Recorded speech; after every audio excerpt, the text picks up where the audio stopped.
Welcome back to XYZ Architect. In today's video, I'll explain what the RPS alignment is, how it works, and why it's better than the best fit alignment.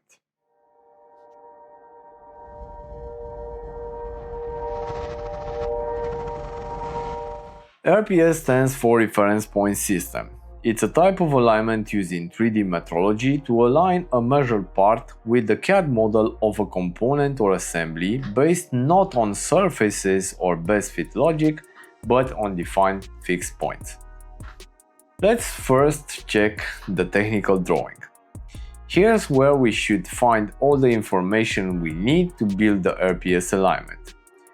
The RPS points defined by nominal XYZ coordinates are usually presented in one of two ways, either directly on the technical drawing as basic dimensions or grouped in a dedicated XYZ table. In this example, I've combined both methods so you can clearly understand how each representation works. But in real-world drawings, usually only one format is used. So, what's the principle? Simple. We use measured points that are defined by nominal coordinates from the drawing. These are not arbitrary points like in a best fit. They're standardized locations, precise XYZ values that define how the part relates to the product origin. Let's input those coordinates into Calypso. To do this, we go to Creating Features, Space Point. This function allows us to create a nominal point on the CAD model using the XYZ values.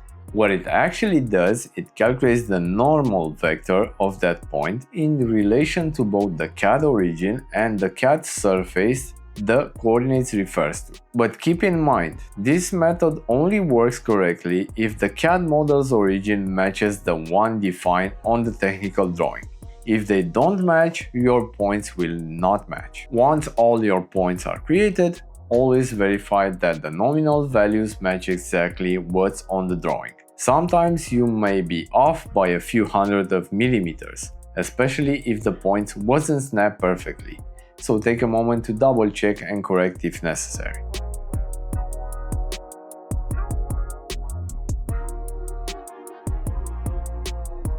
RPS alignments are based on the final product origin, like a car body or an aircraft frame. The idea is to define how subassemblies relate to this global origin, which is why the RPS origin is often floating in the air on the CAD model and not placed on the physical surfaces. Now let's build the RPS alignment. Go to the Measurement tab, Base Alignment. Choose the RPS method, create a new alignment and start selecting the space points we just created. You can use the Select Datums button to reselect each point. It shows arrows to help, but in my experience, the end result is the same whether you use that button or just select the points. Now for the critical part, assigning axis constraints to each RPS point. Point A1 to A3 locks the Z-axis.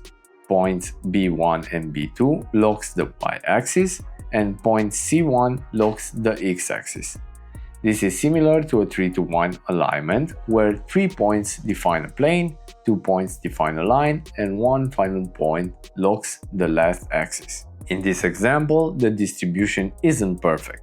Since all points that lie on the y-axis equals 0, the plane formed by A1 and A3 is closer to a line. But for demonstration purposes, this works just fine. So why RPS? Why do original equipment manufacturers set it up this way?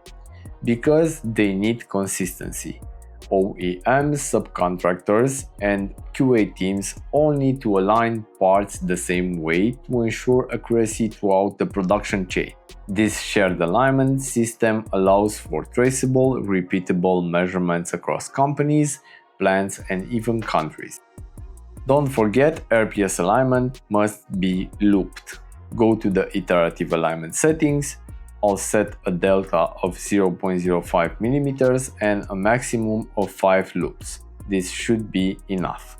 Also, this helps stabilize the alignment and reduce any influence from measurement noise or unstable features. Once your alignment is stable, you're ready to move on. You can now continue building the rest of your measurement plan based on the characteristics specified in the drawing.